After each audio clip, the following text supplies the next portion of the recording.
Pada part ke-121 diambil dari Light Novel bab 288 sampai dengan 289, fragmen masa lalu Silderairan Kandel.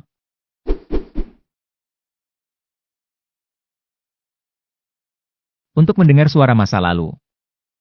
Dan sangat jelas. Jin melihat sekeliling lagi tetapi hanya melihat tornado energi bayangan. Jin telah hidup selama 47 tahun antara kehidupan masa lalunya dan masa kini dan telah melihat banyak hal misterius, tetapi tidak ada yang lebih mengejutkan dari ini. Mendengar suara-suara dari 1000 tahun yang lalu sungguh tidak nyata. Solderet terdengar seolah-olah dia sudah meramalkan apa yang akan terjadi 1000 tahun setelahnya. Jin merasa bingung. Seolah-olah seseorang telah memasukkan tangannya ke dalam otaknya dan memutarnya. Dia akan muntah karena mual. Sepertinya tidak ada pihak ketiga yang mengerjainya. Jin belum pernah mendengar mantra apapun yang bisa merekam suara, dan bahkan jika itu mungkin, siapa yang bisa meniru suara Solderet? Ini tidak mungkin penipuan atau jebakan. Dan tentu saja, saya tidak menjadi gila setelah pertempuran itu. Ini pasti pesan yang ditinggalkan Solderet untukku. Tidak ada cara lain untuk menjelaskan fenomena aneh ini. Suara kecil seperti seseorang menginjak-injak jerami kering terdengar di telinganya. Dia berhenti mendengar suara-suara itu ketika dia kehilangan konsentrasi.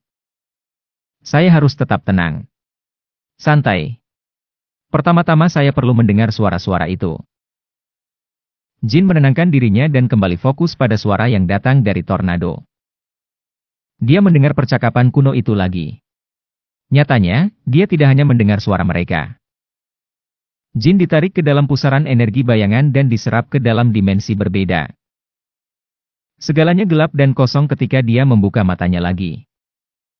Itu adalah bidang halus lainnya di dalam bidang halus. Itu jauh lebih gelap dari yang sebelumnya. Seluruh area tertutup kegelapan total. Warnanya hitam seperti batu bara, dan Jin hampir tidak bisa melihat apapun di depannya, tapi entah kenapa, warnanya tetap ada. Area halus misterius ini seharusnya terasa aneh baginya, tetapi secara misterius terasa familiar. Dia pernah tiba di tempat yang sama ketika pertama kali menandatangani kontrak dengan Solderet di kehidupan sebelumnya. Ini sangat mirip dengan hari itu. Itu adalah pertama kalinya Jin mengalami area halus seperti itu, tapi dia tidak merasa asing saat itu. Faktanya, sebagai kontraktor bayangan, dia secara naluriah merasa aman di sana. Dia tahu bahwa hanya mereka yang termasuk dalam bayangan yang bisa memasuki tempat itu sejak dia menginjakkan kaki di dalamnya. Sekarang dia merasakan hal yang sama. Jin tidak lagi merasa bingung. Ada sesuatu yang berbeda di area ini. Suara-suara dari masa lalu jauh lebih jelas. Hei, Solder. Kenapa kamu tidak menjawab pertanyaanku? Sekarang kamu membuatku merasa tidak nyaman. Hei, Solder. Kenapa kamu tidak menjawab pertanyaanku? Kamu. Hei, Solder. Kenapa kamu tidak? Suara Temar bergema, dan Jin menuju ke sumber suara. Dia melihat sekeliling dan melihat di kejauhan sebuah bola besar berwarna abu-abu terang. Ketika Jin mencapai bola itu, dia mengamati kejadian yang terjadi dengan matanya sendiri. Dia bisa melihat Solderet dan Temar melakukan percakapan ini 1000 tahun yang lalu. Mereka berbicara di dalam bola itu. Permukaan bola itu buram, dan dia tidak bisa melihat semuanya secara detail. Namun, dia bisa membedakan bentuk orang dan benda di dalamnya. Namun semuanya basah kuyup dalam warna abu-abu gelap sehingga sulit membedakan warna, seperti lukisan yang sudah tua dan rusak. Intinya, Jin melihat sekilas dunia 1000 tahun sebelum dia menjadi kontraktor. Pria yang duduk di meja itu pasti Temar. Ya. Dia tampak persis seperti pria yang kulihat di padang pasir yang luas. Solderet diwujudkan dalam bentuk manusia. Tapi Jin hanya bisa melihat punggungnya. Jin belum pernah melihatnya terwujud di kehidupan sebelumnya, jadi dia sulit membayangkan seperti apa wajahnya nanti. Jin melihat lebih dekat pada bola abu-abu itu. Adegan keduanya duduk bersama secara misterius terasa familiar baginya, dan dia segera menyadari alasannya. Itu adalah aula tengah Castle of Storms. Saya tidak percaya saat itu terlihat sama. Aula tengah Castle of Storms hampir tidak berbeda dari sekarang. Yah, kamu tahu aku adalah dewa pedang dan bayangan. Artinya saya tidak bisa melihat masa depan sejelas Asmil. Apa? Lalu bagaimana cara memilih kontraktor yang akan datang 1000 tahun dari sekarang? Itu dan melihat masa depan adalah dua hal yang berbeda. Katakanlah saya sudah bisa menyebutkan satu nama, seperti dewa. Pintu besar aula tengah terbuka. Silderai Rankandela yang bergabung dengan mereka di aula. Dia mengenakan baju besinya dan memegang pedang raksasanya di bahunya, berpakaian sama seperti saat bertarung melawan jin sebelumnya. Silderai, apakah kamu benar-benar harus membawa pedang raksasa yang mengintimidasi ke dalam rumah? Silderai mengabaikan keluhan Temar dan menyapa Solderet dengan sopan. Silderai Rankandel menghadapi dewa penjaga klan.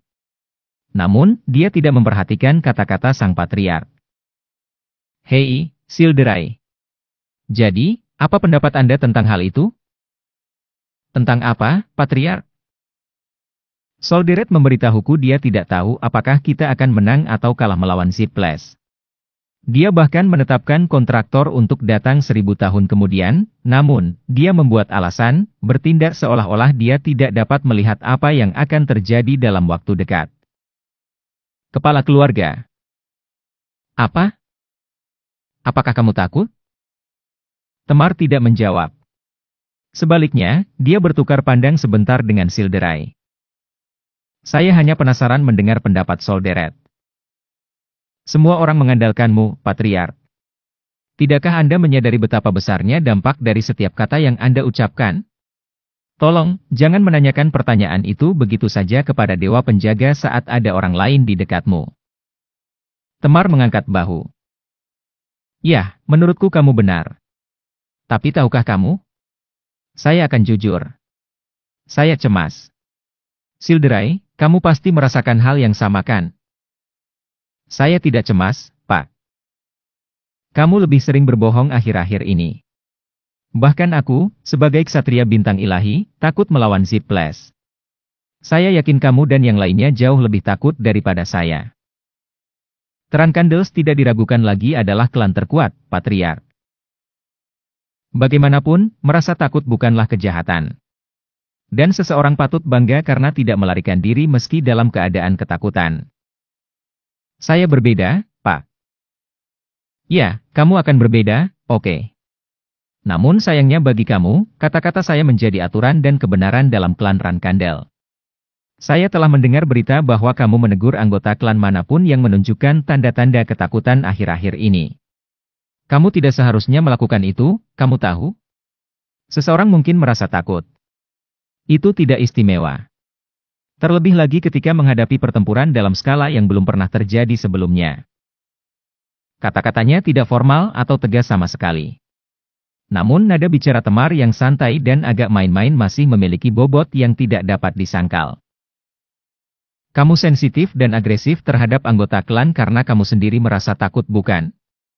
Jangan menipu dirimu sendiri, Silderai. Kamu harus mengenalinya, menerimanya, dan mengendalikannya. Membawa pedang raksasa yang mengerikan itu sepanjang waktu adalah tanda ketakutan kamu. Dimengerti, Pak? Tentu-tentu. Tapi apa yang membawamu ke sini?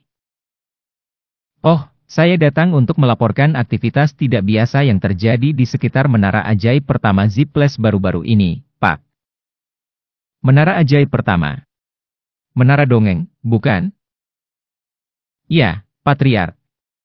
Lebih dari 300 naga tiba-tiba berkumpul di sekitar menara sihir pertama, jadi Sarah Rankandel pergi menyelidiki bersama 5 orang lainnya.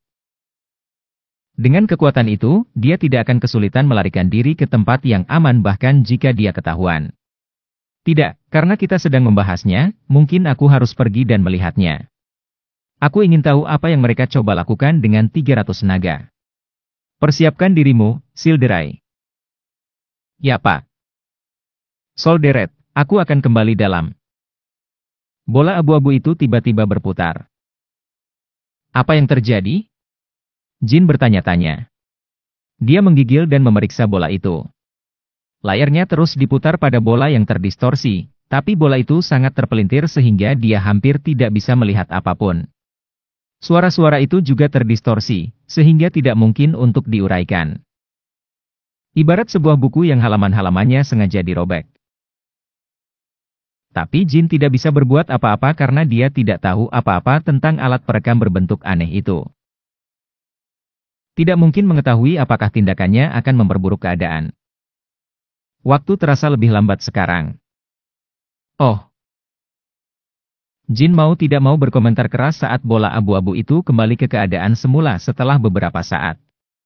Itu menampilkan pemandangan dari 1000 tahun yang lalu. Tapi itu dari waktu yang berbeda.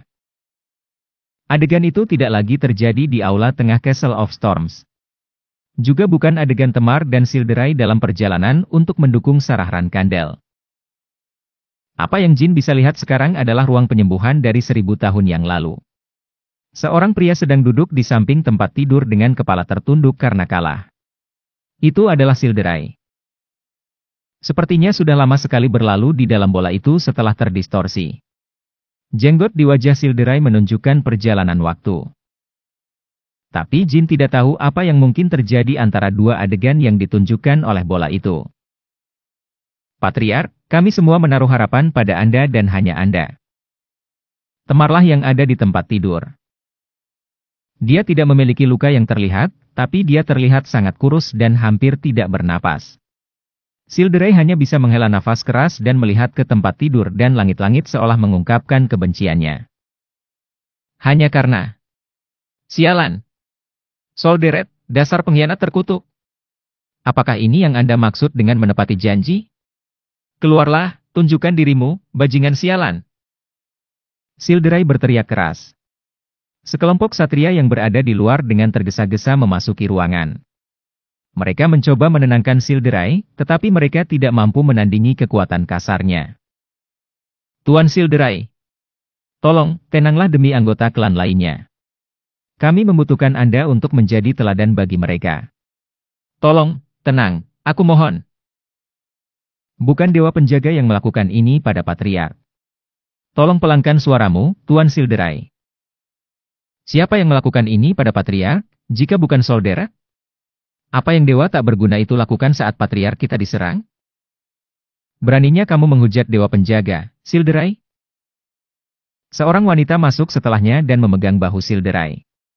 Dia adalah salah satu dari 10 ksatria, sama seperti Silderai. Mengutuk? Apakah kamu tidak mendengar perintah terakhir Patriark? Dia memerintahkan kami untuk tidak membenci dewa penjaga dan memenuhi janji yang kami buat dengannya. Dia menekankannya berulang kali, bahkan ketika kesadarannya meninggalkannya. Kemudian seluruh tubuh Silderai bergetar, seolah dia tidak percaya dengan apa yang baru saja dia dengar. Diana, apakah kamu memberitahuku bahwa kamu masih percaya pada Solderet setelah melihat Patriark seperti ini? Apakah aku percaya padanya atau tidak, itu tidak penting. Melihat? Bahkan kamu tidak lagi percaya pada Solderet? Kamu merasakan hal yang sama dengan saya, bukan, Diana? Saya tahu kamu melakukannya. Apa yang saya rasakan juga tidak relevan. Silderai, yang terpenting adalah ini adalah perintah yang diberikan oleh Patriark. Kata-kata Patriark adalah mutlak. Kamilah yang menetapkan hukum klan Rankandel. Jika kamu terus dalam keadaan ini, aku tidak akan membiarkannya berlalu, meskipun itu kamu. Terima perintah Patriark. Ini adalah satu-satunya tugas dan satu-satunya harapan yang tersisa bagi kita. Diana melambaikan tangannya, dan semua ksatria, kecuali Silderai, meninggalkan ruangan. Dia memeluk pria yang sangat kuat dan menangis seperti anak kecil itu. Bola abu-abu itu terdistorsi lagi. Tapi tidak seperti sebelumnya, sepertinya ia tidak akan kembali dari keadaannya yang tidak stabil dan terdistorsi. Energi bayangan yang membentuk bola abu-abu tersebar menjadi partikel. Faktanya, bidang halus itu sendiri larut menjadi partikel energi bayangan. Hanya butuh satu kedipan mata. Jin terkoyak dari lapisan ganda bidang halus dan mendapati dirinya berdiri di tengah-tengah Faolai, di dataran besar ANZ. Ini adalah tempat yang sama di mana dia mengaktifkan kunci dengan Murakan. Dia menarik napas dalam-dalam dan mencoba menjernihkan pikirannya. Kemudian dia melihat dua benda asing di hadapannya. Salah satunya adalah manik hitam yang terbuat dari shadow energy, dan yang lainnya adalah pecahan pedang raksasa Silderai Rankandel dari 1000 tahun yang lalu. Jin mencoba mengambil manik hitam dan pecahan pedang raksasa itu tetapi malah batuk darah. Dia kaget. Itu semua karena ketegangan yang ekstrim. Tidak diragukan lagi, perintah Raja Legenda adalah teknik berlebihan yang harus digunakan sebelum menyelesaikan 3 fase, inisiasi, perkembangan, dan kesimpulan. Rasa menggigil dan nyeri menjalar ke tulang punggungnya dan menyebar ke seluruh tubuhnya. Seolah-olah api yang berkobar keluar dari organ-organnya yang terluka, dan tulang-tulangnya yang patah menjerit. Jin duduk dalam posisi meditasi dan mengendalikan kekuatan di dalam tubuhnya. Dia menenangkan aura yang akan melawan arus dan memasukkan sedikit energi petir ke dalam hatinya yang kosong dan terang. Fiuh. Rasa sakitnya perlahan mereda. Dia sekarang merasa mampu berjalan dan berlari. Dia tidak yakin apakah dia bisa mengembalikan tubuhnya ke kondisi optimal sebelum pembunuhan Ksatria Hitam dimulai, dan dia mulai mengkhawatirkannya. Namun itu adalah harga kecil yang harus dibayar untuk semua yang telah diperolehnya dengan datang ke makam. Dia bertemu dan bertarung melawan nenek moyang Ksatria Hitam, mengalami langkah terakhir yang hilang dalam waktu, dan melihat sekilas kisah-kisah yang tak terhitung dari 1000 tahun yang lalu. Kisah-kisah itu berbicara tentang Solderet yang terwujud dan mereka yang merupakan nenek moyang serta akar dari klan Rankandel. Apapun yang terjadi di sana, jangan panik. Inilah yang Solderet ingin aku sampaikan padamu. Pichon Minche tidak berlebihan saat memberikan nasihat tersebut beserta lokasi makamnya.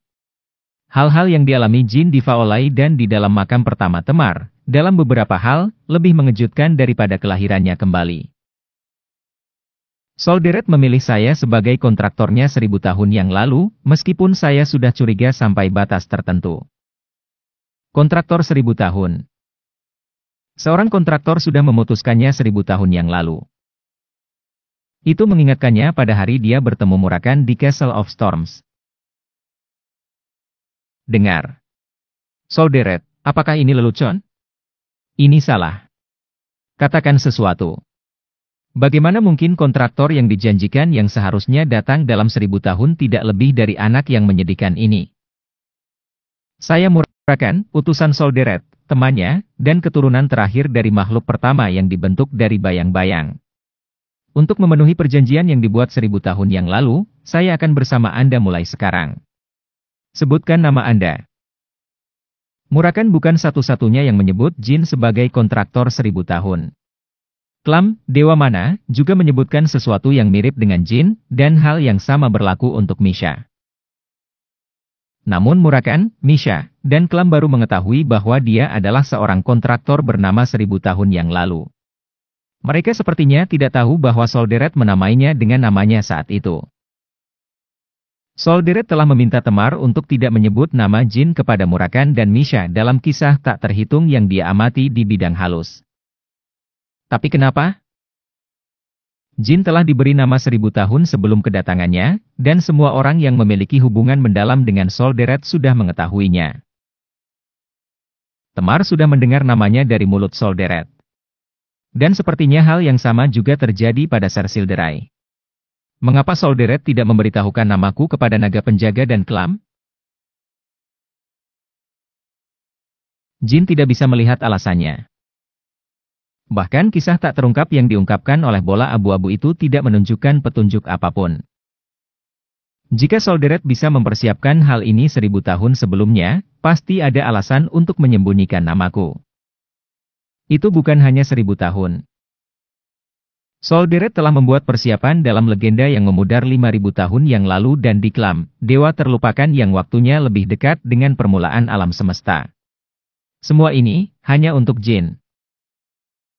Bahkan perhitungan paling sederhana pun menunjukkan bahwa persiapan Solderet untuknya telah dimulai jauh sebelum dimulainya umat manusia itu sendiri. Pasti ada alasannya, meski itu bukan sesuatu yang bisa dia pahami saat ini. Kemungkinan besar Solderet juga meninggalkan petunjuk dan pesan lain di tempat lain. Dia selalu bisa mengetahui mengapa Solderet menyembunyikan namanya begitu dia mendapatkan petunjuk lainnya. Ada pertanyaan lain yang memenuhi pikiran Jin dan membingungkannya saat ini. Solderet menyebutku kontraktornya 1000 tahun yang lalu, tapi di kehidupanku yang lalu, dia tidak mengungkapkan petunjuk apapun tentang hal itu ketika aku menandatangani kontrak dengannya. Kontraktor, sepertinya kamu memicu rasa iri di hati seseorang ketika kamu masih kecil. Kamu tidak dapat memanfaatkan potensimu selama ini karena kutukan sepele. Tapi mungkin justru karena itulah aku tertarik padamu. Sekarang, kamu akan menjadi penyihir yang tak tertandingi, kontraktor. Aku akan senang melihatmu. Fakta bahwa dia sudah mengetahui dan menyebutkan nama Jin sebelum pertemuan mereka bertentangan dengan apa yang dia katakan saat itu. Faktanya, Solderet kemudian mengungkapkan kepadaku bahwa dia adalah dewa pedang dan bayangan, tidak seperti apa yang diketahui tentang dia di dunia. Tapi dia tidak memberitahuku mengapa dia meninggalkan Runcan. Tiba-tiba, jantung Jin mulai berdetak lebih cepat. Dia teringat kisah kedua yang tak terhitung yang dia lihat di area halus. Temar perlahan-lahan menderita di tempat tidurnya, dan Silderai sangat marah, menyebut Solderet pengkhianat. Pengkhianat. Memang benar Solderet tidak pernah memihak Rankandel setelah Temar. Dia sering menandatangani kontrak dengan penyihir, kebanyakan Zipley, yang membuat orang percaya bahwa dia adalah dewa Zipley. Jika dia mengkhianati Rankandel, untuk apa? Jika dia tidak mengkhianati kita, mengapa Solderet meninggalkan Rankandel selama 1000 tahun? Sampai menjadi dewa musuh bebuyutan kita. Tindakan selalu didasarkan pada tujuan. Hal ini pasti berlaku bagi para dewa dan manusia. Fakta bahwa Solderet meninggalkan Rankandels, dan kemudian kembali, memilih Jin dari semua orang, dan semua tindakan lain yang sulit untuk dipahami. Itu harus merupakan pilihan penting yang dibuat untuk mencapai tujuan tertentu. Kemungkinan besar kekuatan suci Solderet lah yang menghidupkannya kembali saat lahir. Apa yang ingin dia peroleh dari hal itu? Jin sudah lama berhenti menanyakan pertanyaan ini pada dirinya sendiri, terutama karena dia menganggapnya tidak relevan. Terlepas dari tujuan yang tidak diketahui yang membuat Solderet menghidupkannya kembali, Jin memutuskan untuk mengikuti keinginan dan kemauannya sendiri. Akibatnya, dia secara alami mulai mendambakan tahta Rankandels dan jatuhnya Ziples. Keinginan untuk melampaui ayahnya dan menjadi seniman bela diri terhebat di dunia muncul dalam dirinya. Dia tidak pernah ragu sedetik pun bahwa dia bisa mewujudkan masa depan itu. Setidaknya hingga saat ini dia melihat sekilas kisah kuno Rankandels di makam pertama Temar. Kisah tak terhitung yang saya saksikan di area halus menunjukkan bahwa Temar sendiri takut akan kekuatan Zipley. Saya tidak tahu apakah Temar terbaring di tempat tidur sebelum atau sesudah perang, tapi yang saya tahu adalah dia akhirnya kalah. Bahkan ksatria bintang ilahi yang memimpin klan pendekar pedang terhebat dalam sejarah tidak dapat meruntuhkan tembok klan Zipley. Menara Dongeng, yang konon merupakan tempat berkumpulnya 300 naga, masih berdiri hingga saat ini. Sebagai perbandingan, beberapa bagian dari sejarah Rankandels terhapus, dan mereka bahkan kehilangan kekuatan mereka sebagai pendekar pedang. Perbedaan kekuatan antara kedua klan saat ini lebih besar dibandingkan saat Temar kalah. Fakta bahwa Ser Silderai menyebutkan pengkhianatan juga menggangguku. Temar tampaknya telah mempercayai Solderet sampai akhir, tetapi apakah kepercayaannya dihargai? Temar tidak punya tempat di ruang bawah tanah Rankandel, dan tidak ada satupun buku sejarah di dunia yang melewatkan satu baris pun untuk Silderai. Sejauh ini, dapat dikatakan bahwa mereka belum diberi imbalan atas keyakinan mereka. Ada terlalu banyak elemen yang dipertanyakan tentang Solderet. Baiklah, itu sudah cukup. Jin menghentikan pemikirannya seolah-olah dia sedang memotongnya dengan pedang. Dia merasa kecemasan yang tak ada habisnya dan kecurigaan yang tidak berdasar tidak akan menghasilkan apa-apa. Setidaknya dari apa yang dia lihat melalui bola abu-abu, tidak ada bukti jelas pengkhianatan Solderet. Dan kedua cerita itu terhubung dengan cara yang sangat tidak wajar, seperti sebuah buku yang kehilangan halaman-halaman penting. Alat perekam yang ditinggalkan Solderet di area halus agak rusak. Caranya memainkan lanskap dan ucapan yang terdistorsi tentu saja tampak tidak teratur. Dalam lanskap yang terdistorsi, mungkin terdapat bukti yang menentukan tentang situasi pada masa itu. Bahkan jika Solderet benar-benar mengkhianati Rankandels, dan bahkan jika itu tetap berlaku sampai hari ini, tidak ada alasan untuk kecewa padanya. Kekalahan Temar bukanlah kekalahanku. Jika Rankandels pada waktu itu lebih kuat dari Rankandels hari ini, saya hanya harus membuat klan melampaui kekuatan mereka setelah menjadi patriark mereka. Solderet, Temar, dan Rankandels pada waktu itu, terlepas dari apa yang terjadi di antara mereka, Jin memutuskan untuk menjunjung tinggi nilai-nilai yang telah dia tetapkan untuk dirinya sendiri, seperti yang telah dia lakukan hingga sekarang. Ini akan menjadi prinsip panduannya, terlepas dari rahasia Solderet dan Rankandels yang akan ditemukan Jin di masa depan. Dia mendengar gemerisik rumput di belakangnya. Jin berbalik dan melihat Murakan berlari ke arahnya, alisnya berkerut parah dan luka menutupi tubuhnya. Hei! Nak! Kamu baik-baik saja? Ah iya. Aku hampir melupakanmu. Kemana saja kamu selama ini, Murakan? Aku ingin segera menemukanmu, tapi aku lupa karena sedang melamun. Kau melupakanku? Murakan yang hebat itu? Baiklah, Nak. Silderai pasti benar-benar membuatmu sadar. Aku tidak menyangka akan mendengar omong kosong yang menyusahkan seperti itu darimu. Kamu tidak akan merasa terganggu begitu mendengar apa yang kulihat di sana. Kamu harus setuju denganku. Apa itu? Saya tersedot ke dalam lapisan lain dari area halus setelah pertarungan dengan Ser Silderai berakhir. Di sana, saya melihat beberapa orang dari 1000 tahun yang lalu, melalui alat perekam yang ditinggalkan Solderet di sana. Alat perekam? Jin menjelaskan isi perangkat itu. Butuh beberapa waktu baginya. Dia menggambarkan percakapan antara Solderet dan Temar, kemarahan Silderai, dan penghiburan Diana.